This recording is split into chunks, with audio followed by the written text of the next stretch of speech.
Hey, it's Bill here. Thought I would run another video past you on how to buy a house right now in St. George when there's multiple offers. And I mean multiple offers. When I'm talking to the agents this week, it's not like 5 offers, there's like 20 or 30 offers. But here's some things that you could really do to change that. You can actually buy a house right now.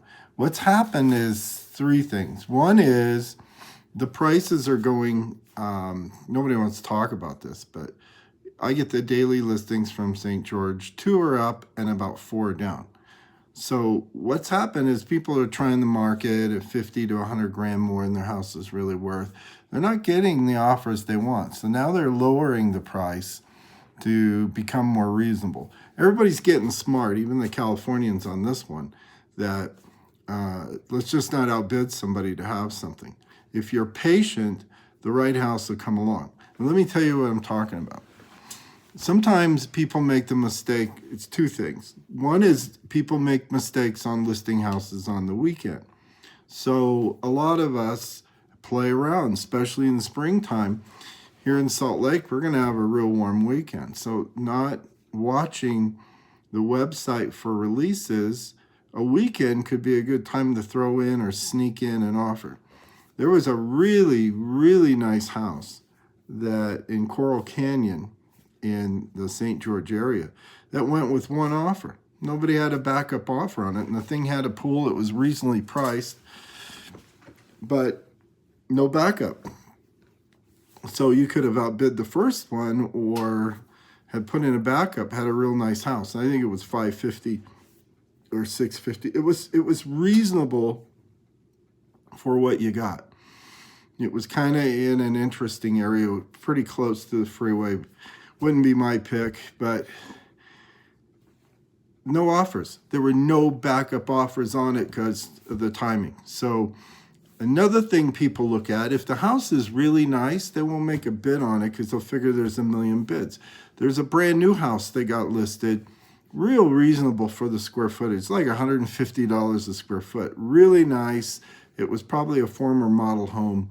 Now, it'll go for more, but there's those nuggets where a builder has to get rid of a house, and he had a million people say they'd take it, but when it comes right down to it, maybe 1 or 2 offers. You got to be really smart on the fact that you don't need to be worn out. Let everybody else be worn out. Other people will be wearing out about now trying to make offers. So they'll look at a house, they'll say, oh, that's too nice, or they're lowballing it. Get in there. Number 2 is that the price of houses they're going down. I'm looking at the screen right now, and like they're dropping 20 grand because they were too high to begin with. So have patience. Number 3, get on a builder's list. There's some new areas down there by the Arizona border. It wouldn't hurt to go in there and look around. I'm going to go down this weekend and just see what's going on there. I hear it's a year wait. They don't call you back. Don't think anybody's going to call you back. People don't call you back. I've had one agent call me back and be really good if you want his number. A lot of them just too busy. And they don't want people looking. They want listings. They don't have the inventory to sell, but it's changing a little bit. Nobody will tell you this. It won't come out in a report for a month or so, but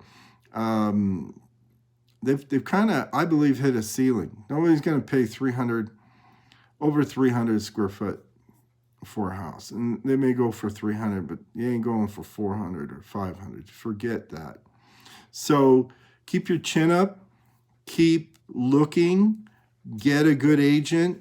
Find an agent. I can help you, but you got to find somebody that wants to hustle for you. You got to find somebody young enough and smart enough that show up at those meetings every week that show the listings that are coming in. They all sit around a desk and they have a meeting. They say, okay, now what listings do we got coming up? You want that guy that's in that meeting so that you can make an offer before it becomes too real.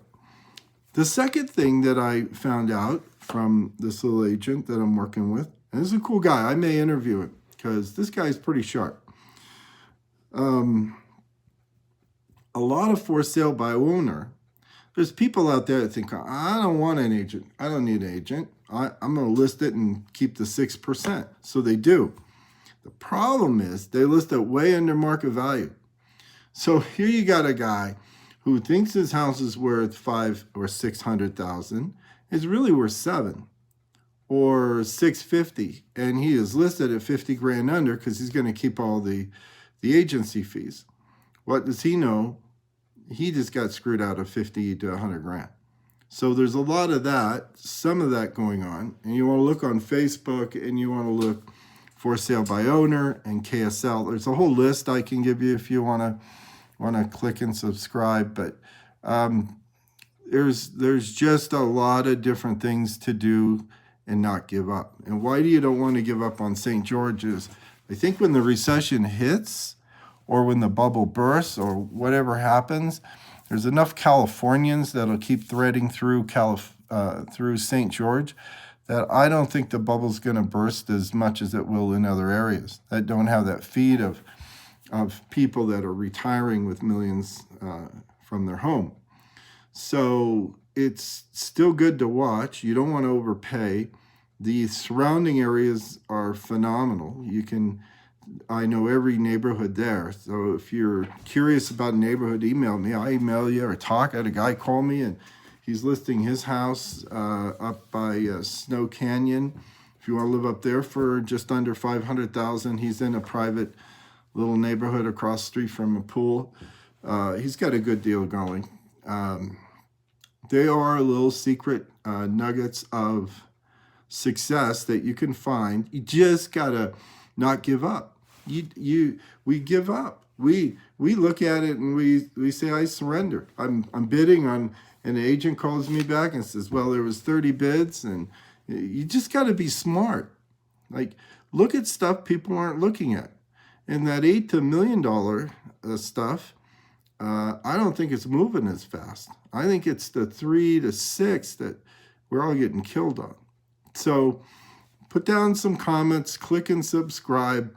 That's what helps me decide to make more videos, is how engaged you are.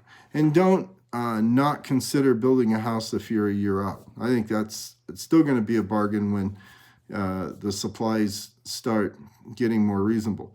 Remember, the guy cutting the lumber ain't getting any more money. He's cutting lumber and he's getting price of his tree. It ain't going up much. It's this in between that's killing everybody. So that's going to change. When the interest rates go up, that's going to settle down, and we'll get back to a little bit more of a normal world. That's according to me. Like and subscribe. Have a great week.